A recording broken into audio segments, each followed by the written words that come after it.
Hello everyone, it's John Pollock along with John Ramdeen, and we come to you today on the very sad news, the sudden passing of Kevin Ferguson, better known as Kimbo Slice, passing away on Monday at the age of 42, John. And this one that just caught everybody off guard when the TMZ report came out that he had been admitted to hospital and then passing away later on Monday night.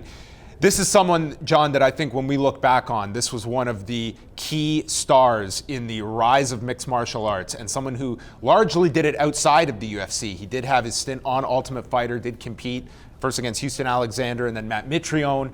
And this guy will go down as one of the biggest draws in mixed martial arts history. A phenomenal following that he took from YouTube and transferred to CBS, to the UFC, and most recently with Bellator. Yeah, you look at this, it was really kind of the perfect combination of pro wrestling and mixed martial arts, and you got to see just how big of a star Kimbo Slice became. You know, the fight on CBS, watched by so many people. He really just garnered so much attention. As a matter of fact, I have family members, my mother being one of them, MMA is not her thing, but when Kimbo Slice would fight, you know, he would capture everybody's imagination, and they needed to tune in to see this star perform. And I think the biggest thing, you look at his look, very menacing, but what people talk about is what a great person Kimbo Slice was. He's a family man, and everybody from American Top Team and our boy Mauro Ranallo talks about that he was just such a good individual, and if you had the pleasure of meeting this guy, you would realize what a real human being he was. So it's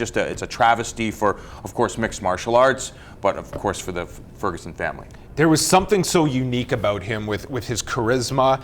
And I learned a lot just from the business side of watching this guy progress. And I looked at, on CBS, John, with James Thompson. And it was their decision that when we were going on network television, this is who we are putting in the main event.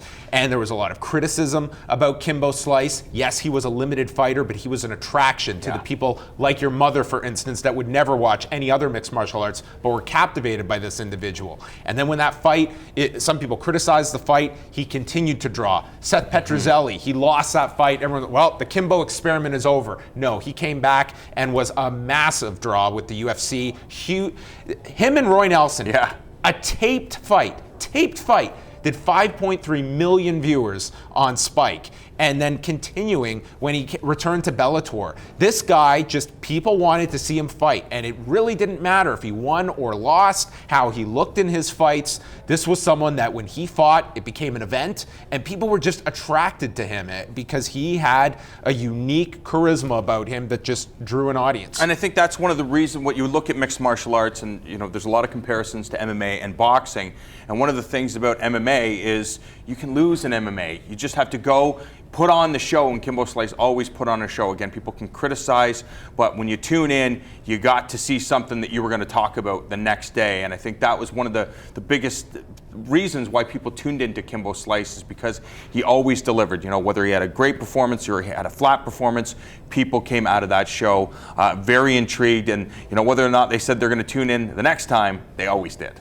What does this mean for Bellator? Because this is not hyperbole. He was their biggest draw. He was going to fight July the 16th. We were coming off of that Dada 5000 fight, a fight in which he did fail his post-fight drug test. And now so much of Bellator's strategy was built around these kinds of fights, and Kimbo Slice being the biggest draw amongst them.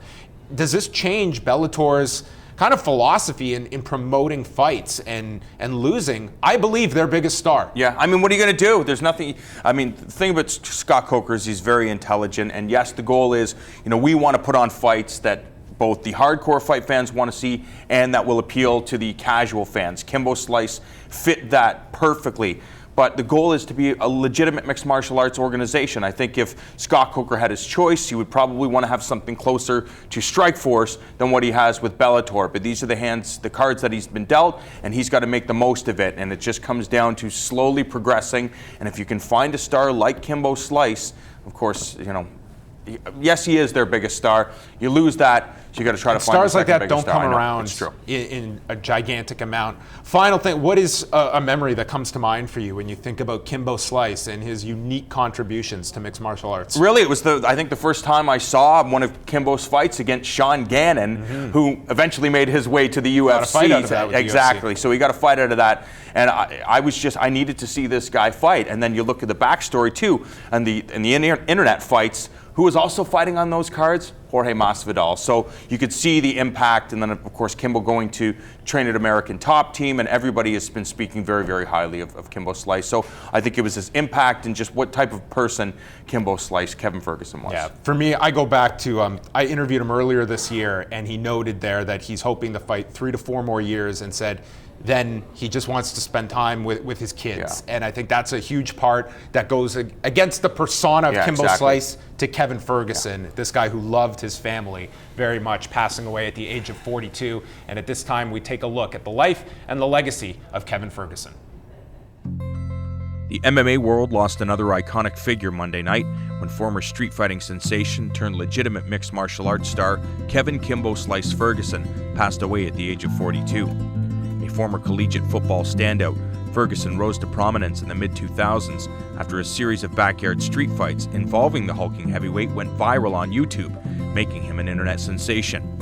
Despite having no prior history in the sport, Ferguson would go on to have a successful mixed martial arts career that saw the Miami native headlining the first ever nationally televised MMA card when he did so against James Thompson at Elite XC prime time in 2008.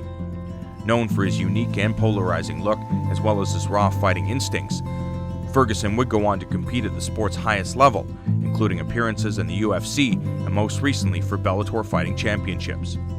Above all else, Ferguson was also a family man who leaves behind a longtime fiancé as well as 6 children. He was 42 years old.